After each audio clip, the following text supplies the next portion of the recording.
Hi friends, welcome to episode 74. We made quite a bit of progress over the last couple of weekends, mainly thanks to the fact we've had a few bank holidays in the last couple of weeks, Easter and then the May Day bank holiday last week. So, getting on. I mean, we've got the engine running now, if you've watched the previous episodes, and last week we did the tappet, so the rocker box cover is now back on the engine. So that finishes that area around the front of the bus, at least I hope it has. And this gives me the opportunity now to start putting all the rest of the stuff back on. That's the wing, the bonnet, and a few other little bits and pieces, a couple of little panels that need to go back on. So that's that area. Hopefully we'll be able to conclude that in the next couple of episodes. Well, at least I hope so. But one of the problems that was identified when we started the RT up was the fact that she wasn't building up air. Last week, we tried really hard to get it to maintain air, but as soon as we shut the engine off, the air just dropped like a stone. So clearly something going on with the diverter valve on the air tank on the off side of the bus. So I might have to look at that this weekend as well. It's certainly going to be a job I need to do. Anyway, the weather is absolutely beautiful out there. It's a really nice day. It's a little bit nippy at the moment, which is why I'm still wearing my coat. And I can't see that duck I saw last week that was hanging around the last 3 weeks. But anyway, should we get on?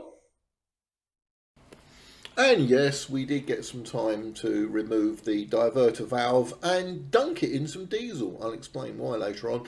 Also, with the excitement of the last 2 weekends of getting the engine running and getting all the rocker box covers back on, it is now time to start putting the front of the bus back on. So I dug out the bonnet from around the back of the shed because I painted it during the winter time. And I noticed there was a couple of dents in it. Not dents as a result of storage at the back of the shed, but ones I hadn't noticed before. So I thought I really do want to do that before I put it on the bus because they were quite noticeable. So out came the filler for that. So we'll have a little natter about that. But I do want to get the front of that bus back on because as soon as I got the front of the bus back on, I can wrap it all up in plastic and then we can get on with the rest of it. Talking about getting on with the rest of it was the frame. And last week I removed the final parts of the stress panels that run between the upper and the lower deck, and this weekend I just needed to tidy up some of the framework where they were, removing a few dead bolts and a few other bits and pieces. So that had to get on. Oh yeah, and Sunday I was surprised to find that we were in the middle of a film set. Some film crews turned up to do some filming of some sort of drama or something or other. And yeah, Sunday turned out to be a day of lorries thundering past my barn, leaving rooster trails everywhere. There's some very pretty looking trailers they had on the back there. And we'll have a natter about that. Nick takes his DM out and gets some fuel because he's going off for a bus rally in the following weekend. So yeah, it was a good little weekend for social chats as usual, and a reasonable amount got done. Oh, and I smashed a window. We'll come to that later on.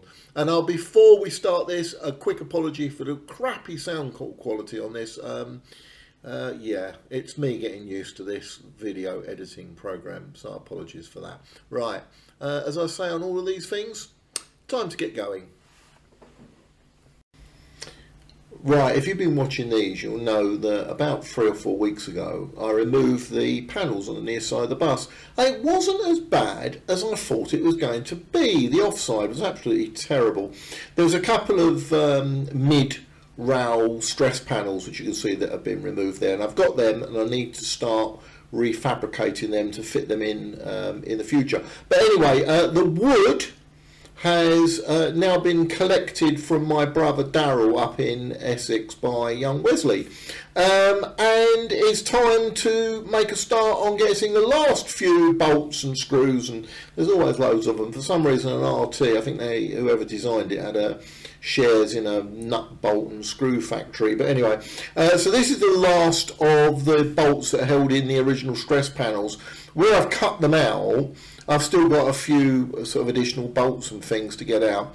So the plan of action this weekend was to give this a bit of a tidy up, the frame, and then pop some paint on what remains. So it's ready for the next stage, which will be reinstating the stress panels and putting the little bits of wood back together again. This is one of the brackets that holds the wood above the window, and there were a couple that were grim, but I think I can recover them. And then there was this one, which was really bad. If you have a look on the right hand side, you can see what's left of it, complete with a rotted bolt. So that's coming off, and this is my replacement bracket. I managed to find one though. I can't remember where it came from. I think someone might have given it to me, but I've only got the one.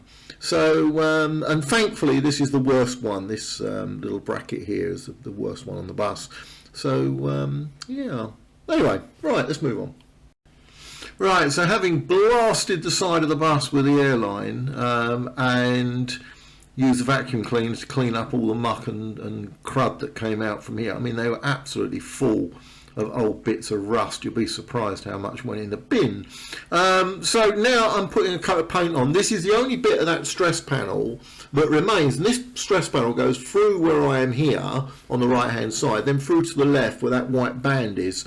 So I'm not taking it out, and I'm not going to mess around, because this one actually, this little bit here, was in pretty good condition, surprisingly. This bay, this below where I'm standing, that waste rail stress panel had completely, well, say completely, but it partially rotted out. But this part and above the window was actually in really quite good condition. So I don't know how it got water in. Must have come through the front bulkhead or something and rotted it away. But yeah, so this was the best bit. So I'm going to recover this, paint it, and then I'm going to do replace, as you know, all the other stress panels that go from where I'm standing to the right. There we are. So that's Hammerite that's going on there. That's really good paint. It's sort of stuff you put on garden fences or gates and things, you know, metal fences, obviously not wooden ones. I don't think it worked very well. So anyway, there we are. Right, let's push on. Right, now that we've got the rocker box cover back on and we've done all the work we needed to do on the engine, it's time to start putting these panels back. What you're looking at is the bonnet. It's not going to be easy. This is obviously the original Bonnet's original, but you know what I mean. I think someone changed it actually quite late in life because it wasn't as crumpled as some of the other ones are, and it's certainly no evidence of any rust on it. But I had noticed, I sprayed this over the winter, I think probably maybe around December when it was really cold, and it's not a good time for spraying, but needs must, sadly. But I noticed there was a couple of little dents which irritated me. So the pot of filler came out, and this is me hand rubbing down. Don't believe you me, I don't only do it by hand, I also use power tools as well. But I do prefer, look at that dust, look, there you go. It's good for you, isn't it? I suppose, maybe not. Like talcum powder. Yeah, so you wonder why my shed is absolutely full of dust, and this is the reason why. Right, I told you I use power tools. Here I am using a very, very fine disc on my orbital sander. So the whole idea is now I've done the filling. In fact, you can hardly see because I'm taking most of the filler off. They were very small dents, but this, in all honesty, I am really going to get to struggle to get this to look, you know, brand spanking new. When you put a coat of paint on things, and I pointed this out before, as soon as you put a coat of paint on it, goes, oh, you can actually see all the dents, all the ridges, all the other bits and pieces. And you could, with a normal aluminium panel, you can get a block of wood and tap it out. This is not lightweight material. This is really heavy, and it's going to be very difficult to knock dents out. And the only way of getting it to any reasonable standards, put filler in it. But when I painted it, it looked really nice and I was really pleased with it, and then I poked it around the back of the shed, and of course when I came out to put it back on, I went, oh, there's some dents there, and it's not as a result of parking it at the back of the shed. They are dents I hadn't noticed before, and I was a little bit fussy about it. I'm not going to get this perfect, as I said before, but we're going to have to do all we can to make it look presentable. This was one of those areas that didn't work out so well, and I really didn't expect to have to do this. What you're looking at is the air tank on the sort of lower left hand side or centre of shot. On the right you can just about see the diverter tank, the diverter valve with a little sort of unloader valve on there. The thing at the top is for the oil for the automatic lubricator. What was clear last week is that this was doing the most peculiar things. Now, I know I said this before, so apologies for keep repeating. I don't know why I thought it was necessary to try and take that off, but anyway. I know I've said this before, and I don't want to keep repeating it. Actually, I've just repeated that twice, haven't I? Thanks very much. Point that out in the comments section, can't you? We had a problem with this last week. It was perfect. When I parked it up, there were no problems whatsoever. She was building up air for the brakes and the gearbox and the auxiliary tank, and she was unloading at the correct pressures. Park her up for 30 years, and all of a sudden problems appear. And one of the little problems, as you can see, is trying to get these pipes off. Now, one is an inlet pipe, and then there are two outlet pipes. One goes to the gearbox, and one goes to the brake pedal, and then I assume there's a tee off for the flag unit from the brakes. So thank God they've used the common sense of putting the air flag unit onto the brakes, because if there's anything wrong with a diverter and it doesn't fill the brakes up, the problem you could have is be driving along merrily, the flag could well be up, and you put your foot on the brakes and you suddenly find you've got no brakes. So I assume that they've done something off of that brake pipe on there. You may notice that this is a real bugger, so I've tried now to put a bit of foot into it, but you notice the pipes bending. So what I had to do in the end was I had to go and get my pipe wrench and apply my pipe wrench to the side of it. Someone suggested that it would have been better to take the whole tank off and then do the whole tank on the bench. I decided to do it this way. I mean, if I took the whole tank off, I'd still have to take all these pipes off anyway, so that's a given. One of them, actually, I didn't need to remove because it was sort of located in there, but it looked like it went into those diverter valves. So what should happen, as I think I explained in the previous edition, was that the first thing that should build up is the brake side of the tank. There's 3 tanks in there, so you've got a brake chamber. You've also got a chamber for the gearbox, which is a lower pressure, and then you've got the auxiliary tank. Now what's happening is that diverter valve is diverting air, instead of going into the brake sort of reservoir, as it were, it's diverting that to atmosphere, but somehow managing to build up the air for the gearbox, which gave us a bit of a nasty surprise last week. The gearbox, right, is held in by air pressure. So as long as she's got air pressure, you've got gears. Well, maybe, hopefully. But what happened was she built up air on the gearbox, but very slowly, which is why we didn't hear her go into gear. And then obviously I'm revving the balls off the bus from the cab. By the way, I'm using a broom to do that. I've got a broom on the accelerator, saves me climbing in the cab. And then what happened was that she very slowly took a gear, and the bus is chocked, the handbrake's on fully. There's blocks under the wheels, so it's not going to go anywhere. And we were revving the bus, she was, so she was in gear. So the gearbox got really hot, but the flywheel didn't. Anyway, so this is going to be a bit of a pain in the backside, this job. I really don't enjoy jobs like this because you feel that you're going backwards when you do it. Anyway, so let's push on to the potential solution. Right, so having got the tap wrench out and the big spanners and all the rest of it, this is the diverter valve. There's 2 parts there. I notice that you've got this bit here, and then you've got another part which I imagine is something to do with the brakes. I need to have a little closer look at that. But I didn't really want to disassemble this too much, but one of the things I wanted to do was to clean out as much of the crud and gunk that was on there. I cleaned all this, I don't know, maybe nearly a year ago, I think, when I got underneath the bus with a pressure washer, but there's still a few bits of crud in there. On that desk there are 3 things. There's a little spring which came out of part of it, and there's a small gauze filter, and then the housing for the small gauze filter. Now I was warned by somebody that the gauze filter might have been blocked up and needed a clean, so I've given it a clean. In this shot you can't see that, but I've blown it out with the airline, and that's a lot cleaner. Now the other thing I want to do is to get this casting as clean as possible for the next stage of the process. Right, before we move on, let me just show you this. The Gould's filter is on the left hand side, but this is the housing the Gould's filter sits in. And there's a small amount of detritus in there, and that's the whole purpose of that Gould's filter, is to stop this kind of stuff getting stuck in the diverter valve. So yeah, don't know where it come from. The other side of that is the compressor, and on the air intake side is this nice little filter that stops all the crud getting through. So I don't know where it's come from. I imagine it's just come through the pipe work. But yeah, there we are. So that was cleaned out, obviously. Right, so this is the plan. Submerse both parts. One part you didn't see me cleaning up, and the other part, which you did see me cleaning up, into diesel.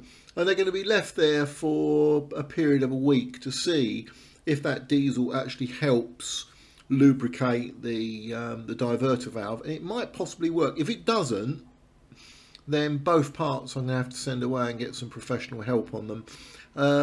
Yeah, it's a bit of a shame, but there we go. We'll see how we get on with this. Probably the next time it works, it will spray diesel everywhere, maybe.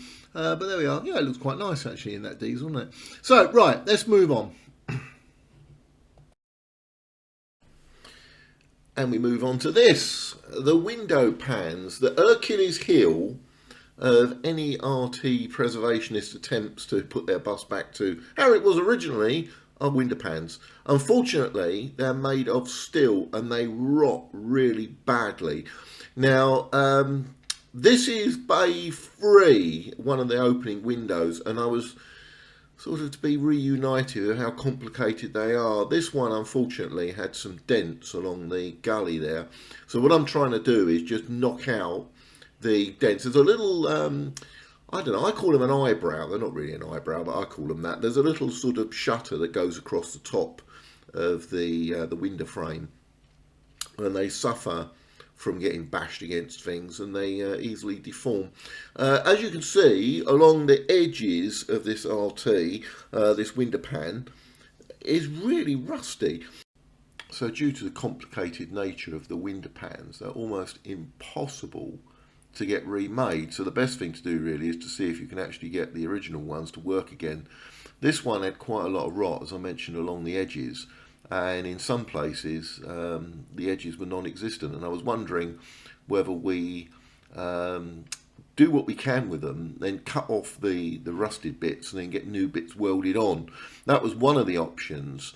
I do have some spares, luckily, although they were malingering in the back of the shed, and I didn't know if they were any better or any worse than these.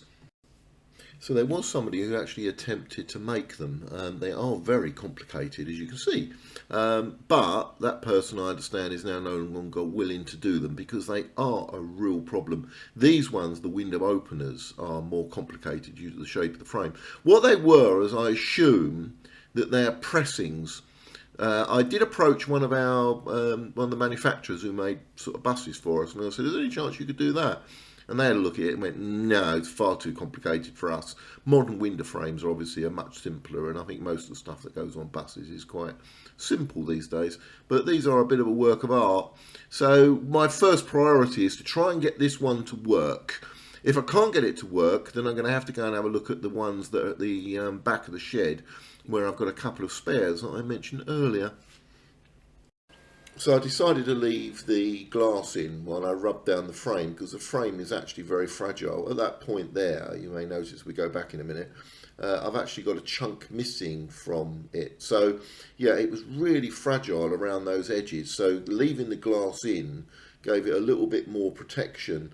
But unfortunately, as I was to discover later on, the glass was giving the frame a lot more protection than I expected. Right, so here it is, partially rubbed down. You can see just there where my fingers are, you can see how much of that has just rotted away.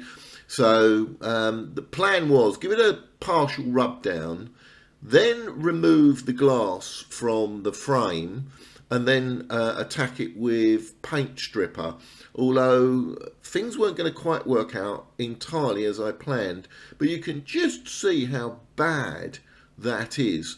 So the first thing I wanted to do after I've tapped down that frame again, because I think I spotted a few more sort of dents in it. But if you actually have a look on there, can you see the amount of rust that every time I bang the bench, look, see all that rust that's bouncing around? That's all come out of that frame.